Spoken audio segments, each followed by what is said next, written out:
Hello everybody, my name is Sarah Valdez, and today I will be delivering my persuasive speech on why the government shouldn't have the ability to decide which medical choices private citizens make, specifically in regards to abortion. If you haven't heard, I'm referring to the recent overturning of the Roe v. Wade verdict by the Supreme Court, which essentially allows for states now to put complete bans or harshly limit a woman's ability to receive an abortion. Roe v. Wade shouldn't have been overturned because it essentially limits a woman's ability to have the constitutional right to a pursuit of happiness. This overturning marks a historical time where the separation between church and state has essentially waned. The government shouldn't be able to make laws banning abortions due to it infringing on a woman's constitutional rights.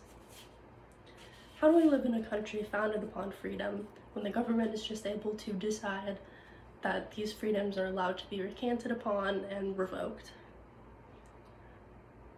This is unprecedented due to the 18th Amendment, which prohibited the sale and consumption of alcohol in the US, known as Prohibition, which was then revoked and recanted upon. But it still essentially shows that while abortions have been shown to be safe medical procedures, this choice is still being limited from women. Pro-lifers argue that a woman's mental health is poorly affected by receiving an abortion, but this isn't true.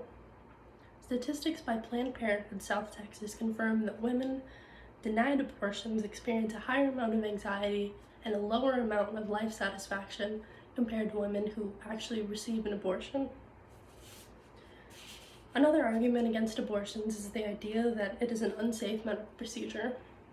This argument is entirely flawed because bans on abortions will not just stop abortions from taking place, it will just stop safe, medically observed abortions from taking place.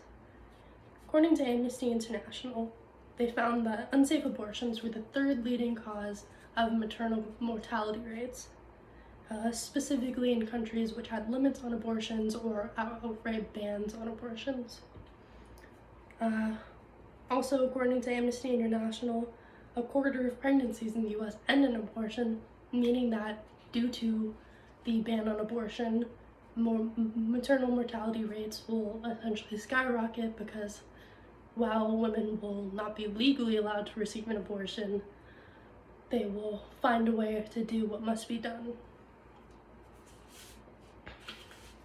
Abortion access for women helps society by reducing the number of unwanted children in the United States, as well as unwanted children, which are then forced into the foster care system.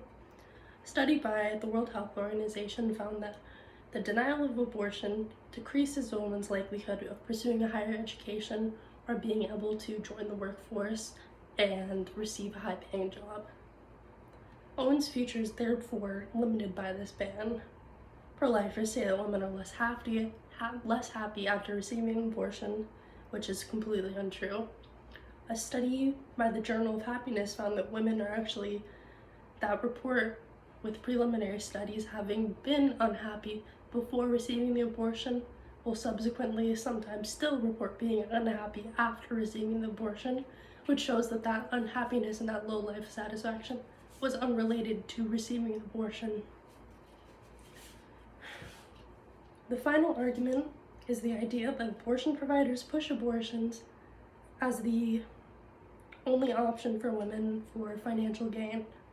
A study from the Maternal Child Health Journal found abortion providers in the South have been motivated by the urge to make a difference and help women which are reaching out to them in a very dark time and in a time of need, rather than being motivated by greed or some type of financial gain which they may receive.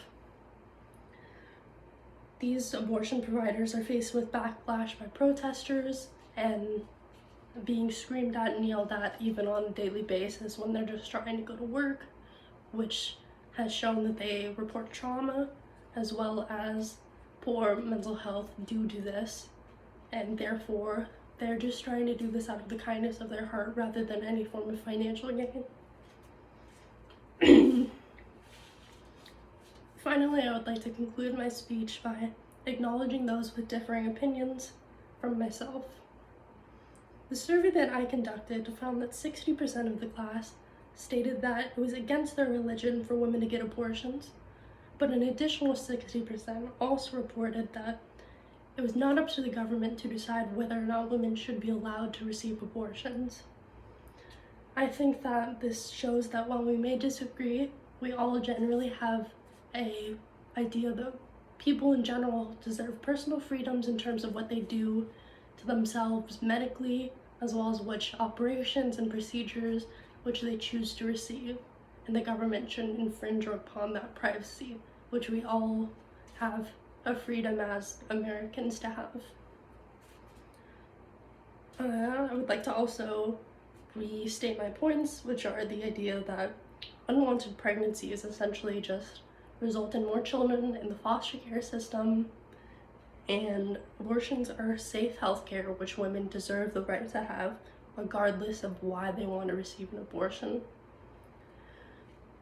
Also, I'd like to state that women can be happy regardless of whether or not they receive an abortion, and the government shouldn't be one to decide if they are allowed to have an abortion just based on this happiness.